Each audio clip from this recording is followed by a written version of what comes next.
Court documents released this week show the Obama administration secretly monitored a Washington journalist.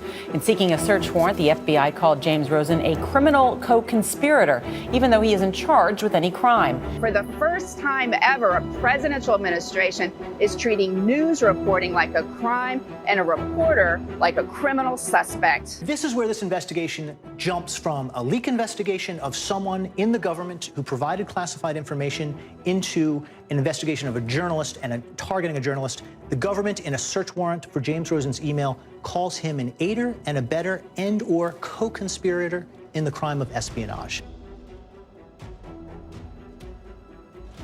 The Obama administration is facing yet another scandal this morning. The Associated Press says the Justice Department secretly gathered phone records from its reporters and its editors. The Justice Department secretly obtained 2 months of telephone records of reporters and editors for the AP. A massive and unprecedented intrusion.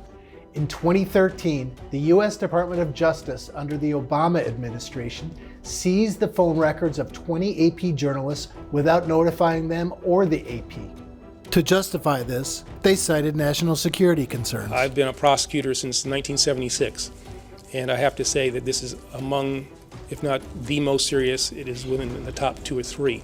I make no apologies, and I don't think the American people would expect me as Commander-in-Chief not to be concerned about information that might compromise their missions or might get them killed. Look, the national security threat was real, but you prosecute the leaker, not the journalist. The aggressive prosecution of a journalist for espionage was a gross misuse of government power. The Rosen affair and the AP subpoenas led to an outcry so loud, the Department of Justice was forced to issue new guidelines to protect journalists' records. It seems in this case, our democracy ultimately prevailed.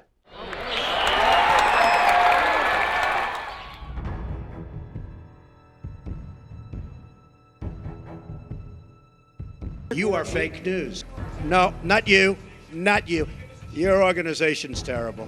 I'm going to open up our libel laws so when they write purposely negative and horrible and false articles, we can sue them and win lots of money.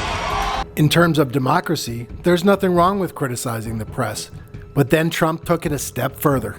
The White House is suspending CNN Chief White House correspondent Jim Acosta's press pass until further notice. Ultimately, Trump did not alter any libel laws, which are mostly governed at the state level. And a federal judge eventually ordered the Trump administration to restore Acosta's press credentials. It was yet another victory for democracy and our system of checks and balances. But more danger lies ahead. He says, you're not going to be a dictator, are you? I said, no, no, no, other than day one.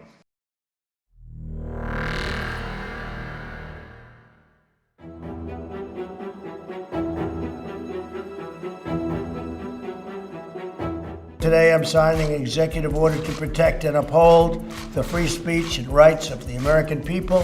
My executive order calls for new regulations under Section 230 of the Communications Decency Act to make it that social media companies that engage in censoring or any political conduct will not be able to keep their liability shield. Section 230 of the Communications Decency Act says that they are not liable for what other people post on their forum.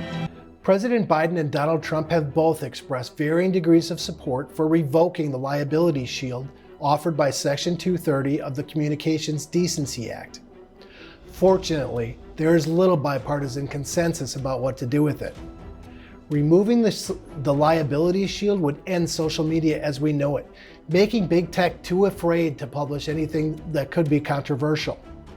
Ultimately, it would keep information out of your hands.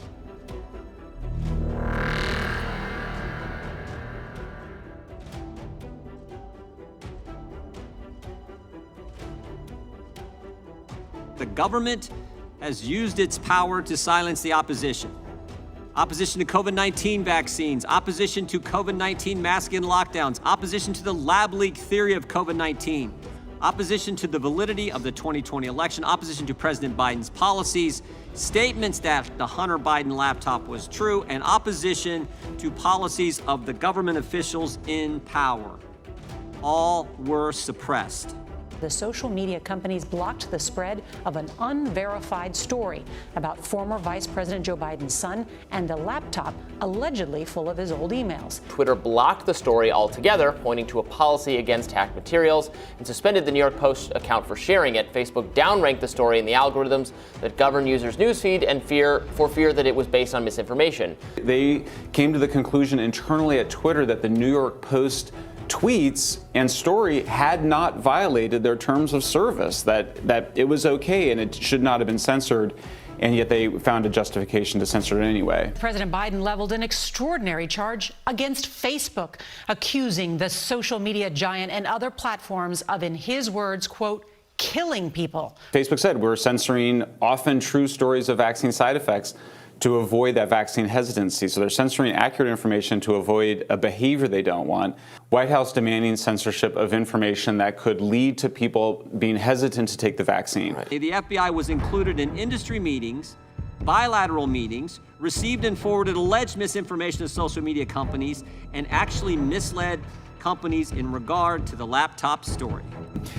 This is very inappropriate, to be trying to manipulate people's minds in these ways. The First Amendment is sacrosanct, it's paramount. Fortunately, our justice system came to the rescue.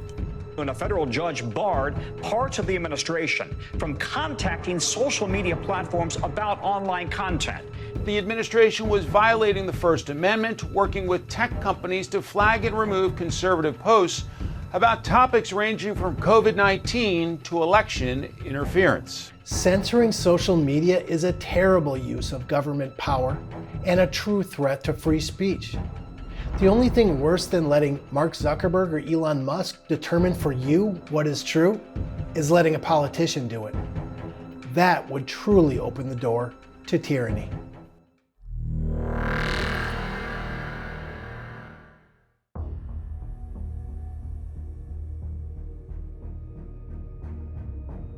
Department of Homeland Security is creating a disinformation governance board to discuss strategies for reducing the spread of so-called misinformation. The government has no business in deciding for the public what constitutes real information and what doesn't. The Biden administration had the audacity to claim the board was protecting free speech. The primary mission is to establish best practices to ensure that efforts to understand and respond to disinformation are done in ways that protect privacy, civil rights, and civil liberties, and the right to free speech. You smell that? Huh? Smells like bullshit. Once again, the outcry was so loud the Biden administration was forced to back down. Department of Homeland Security Secretary Alejandro Mayorkas is pausing the work of the Disinformation Governance Board. Yet another example of an egregious misuse of government power thwarted by our system of checks and balances. Once again, our democracy has prevailed.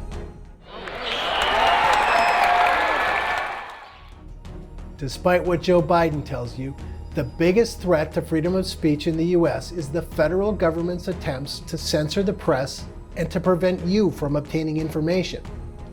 But as these examples show, our system of checks and balances has stopped the most flagrant government offenses.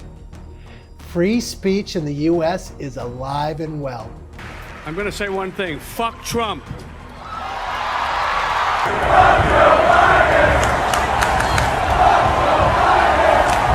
And so, those hoping for the demise of American democracy are going to have to wait a long time. Long live the great American experiment, and for God's sake, say whatever the you want.